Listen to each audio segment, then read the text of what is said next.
मेरे प्यारे बच्चों, हम यहाँ पर रोटेशनल मोशन की बात कर रहे हैं। जो कॉन्सेप्ट हम लीनियर मोशन में यूज़ करते हैं, जो इक्वेशंस हम यूज़ करते हैं, same as it is equation हमारी रोटेशनल मोशन के लिए भी होती है। और पूरा डायनामिक्स हम रोटेशनल डायनामिक्स में यूज़ कर सकते हैं।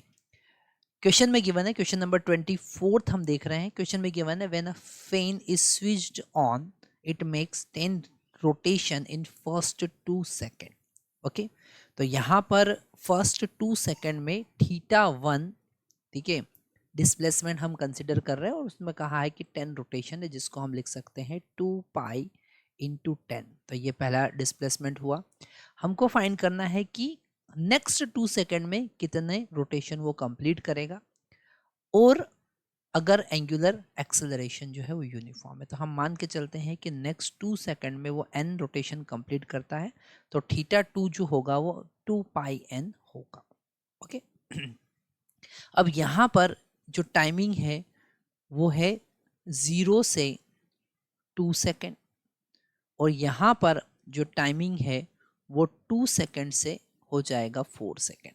ओके, नेक्स्ट 2 सेकेंड मतलब 4 सेकेंड। ओके, तो यहाँ हम अलग अलग इंटरवल की जगह t इक्वल टू 0 से t इक्वल टू 4 सेकेंड की बात करें। अगर हम θ1 की बात करें तो θ1 को हम लिख सकते हैं omega naught t plus 1/2 alpha T square, है ना। जैसा हम लीनियर मोशन के लिए इक्वेशन यूज करते हैं, वैसे ही रोटेशनल मोशन के लिए यूज कर सकते हैं। यहाँ पर एंगुलर एक्सेलरेशन यूनिफॉर्म है, इसलिए हम ये इक्वेशन यूज कर सकते हैं। तो θ1 चूंकि यहाँ पर स्टार्टिंग रेस्ट से है तो ओमेगा नॉट 0 होगा, तो θ1 is equal to 1/2 alpha 2 square हम लिखते हैं। ठीक है, फिर हम स्टार्टिंग से ही देखेंगे कि 4 सेकेंड में कितने एंगल वो कवर करता है। तो 4 सेकेंड में हो जाएगा θ1 प्लस θ2 दोनों, that is equal to again 0 plus 1/2 alpha into 4 second, है ना।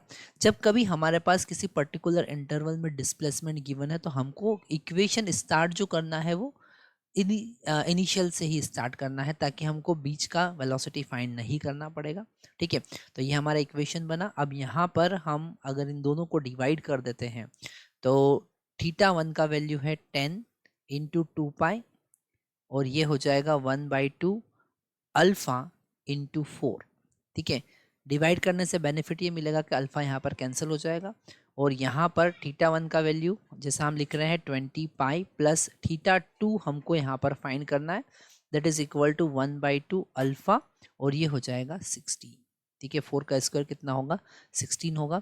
यहाँ पर अगर हम 1/2 अल्फा से 1/2 अल्फा कैंसिल करते हैं तो हमको मिलेगा 20 pi is equal to 20 pi plus 2 pi n, क्योंकि यहाँ पर θ2 का वैल्यू हमने 2 पाई n कंसिडर किया है, और ये हो जाएगा 1/4। ओके, यहाँ पर पाई से पाई हम कैंसिल कर सकते हैं, 2 भी कैंसिल कर सकते हैं, तो हमको मिलेगा 10 divided by 10 plus n is equal to 1/4। Cross multiply करेंगे तो 40 is equal to 10 plus n हमको मिला, और n का वैल्यू हमारे पास में आया 30। तो आप डायरेक्टली लिख सकते हैं कि 30 रिवॉल्यूशन वो कंप्लीट करेगा नेक्स्ट 2 सेकेंड में।